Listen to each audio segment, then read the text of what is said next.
Michael Bublé grew up in Western Canada, a child of the 80s. He was a fan of Guns N' Roses, Bon Jovi, and the Beastie Boys, just like the rest of us. But unlike most kids his age, his true love was jazz. Bublé's grandfather introduced him to the sounds of Frank Sinatra, Louis Armstrong, Ella Fitzgerald, and the Mills Brothers. The singer has built a superstar career on those influences, but with a voice all his own, selling some 75 million records and earning 5 Grammys along the way. Michael and I got together a few months back for a Sunday sit-down at New York's famed Blue Note Jazz Club, the site of his first paying gig. Michael Bublé knows how to work a room. You make me feel so young. His signature standards and chart-topping originals have dazzled jazz clubs. You're every word, you're everything. Packed arenas. And I'm feeling good.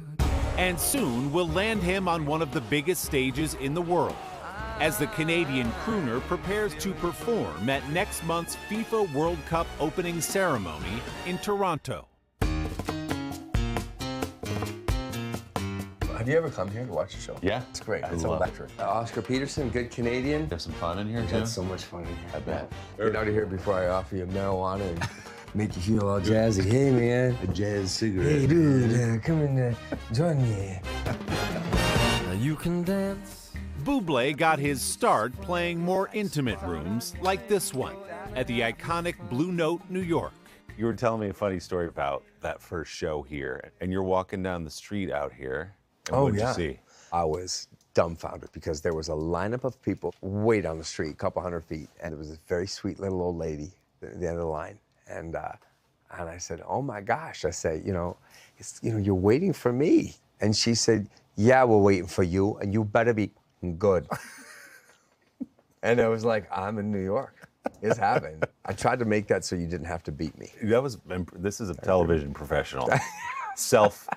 Self-beeping, amazing. Yes. So by the time you got here, though, Michael, this wasn't an overnight thing at all. When you show up and you're at the Blue Note for the first time, people are blown away. Wow, this dude is smooth.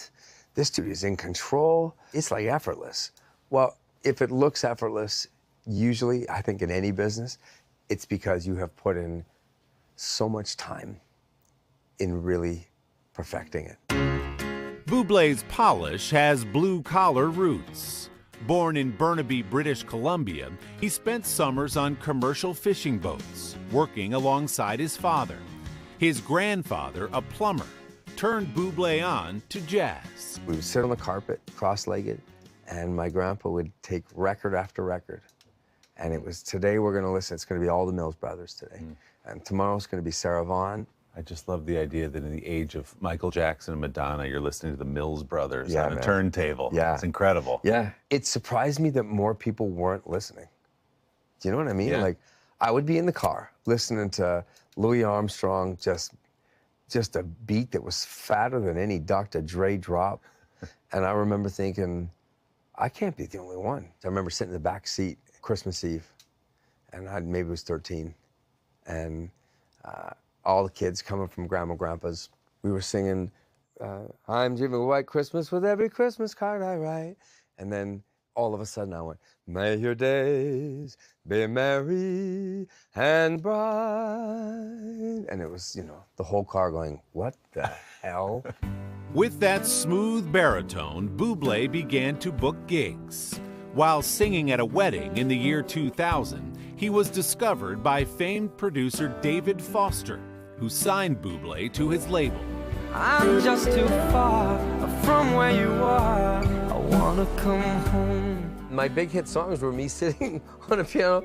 We would take an average piano player seconds, and it takes me hours to plunk out, I don't know why you think that you could hold me. I started writing a song. I don't know what it's going to be yet. I think it's about my wife. And it'll be like, you are the glow. Bublé and his wife Louisana have 4 children. Their eldest, Noah, was diagnosed with liver cancer in 2016. He now is in remission.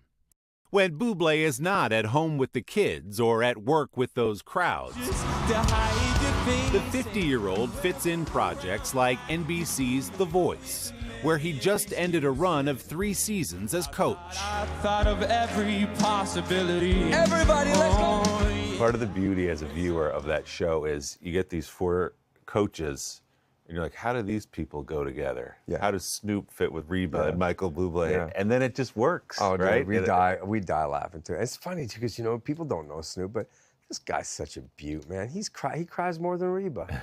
And what's funny? After that first season, he'll never say this to you, but he hired them. And by the way, my guy that won 26, I just paid for his. He's putting out his record. It's released in a couple weeks. Bublé has new music coming too, and a new genre. I love country music, and I have loved country music my whole life. I went to Nashville. I have a producer named Dan Huff. I played with the great, and I have made a love letter to country music. Even as he explores Nashville, Bublé is not giving up his spot at the North Pole. It's beginning to look a lot like Christmas.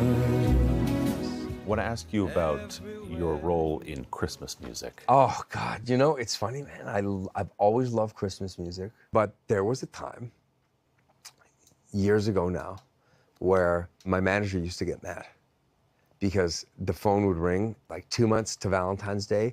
It was like they wanted me everywhere. And then Mother's Day. I remember these commercials where they was Michael Bublé, make your Mother's Day. And I was like, God, this is so cheesy. I'm more than just this thing. And then the whole Christmas thing kind of happened. And then my son got diagnosed with cancer. And I don't know why, but I had the clearest epiphany that day. And I remember thinking, why did I ever worry about anything else? And from that day on, I never felt the same about it again. And I'll be gone, man, long gone. Weirdly, that'll be the legacy. Better watch out, you better not cry. 2 days ago, I went, good morning, and my kids went, good morning. And I said, 68. And my son Noah said, 60, what's 68? I said, 68 days till Santa Claus is coming. And my wife just looks up and goes like, loser. You're like Buddy the Elf or something. Dude, I'm like, I love it. Michael always ready for Christmas. After that gig at the World Cup next month, Michael will tour across Ireland and the UK. Our thanks again to the world-famous Blue Note Jazz Club in New York's Greenwich Village for hosting our conversation. Don't forget to subscribe to the Sunday Sit Down podcast to hear the full extended interview with Michael Bublé. There's much more in there. You can find our conversation wherever you get your podcasts or just scan that QR code right there on the screen. Hey, thanks for watching. And don't forget, you can catch the Today Show every morning on NBC or take Today when you're on the go. Just follow the Today podcast on Apple Podcasts, Spotify, or wherever you listen.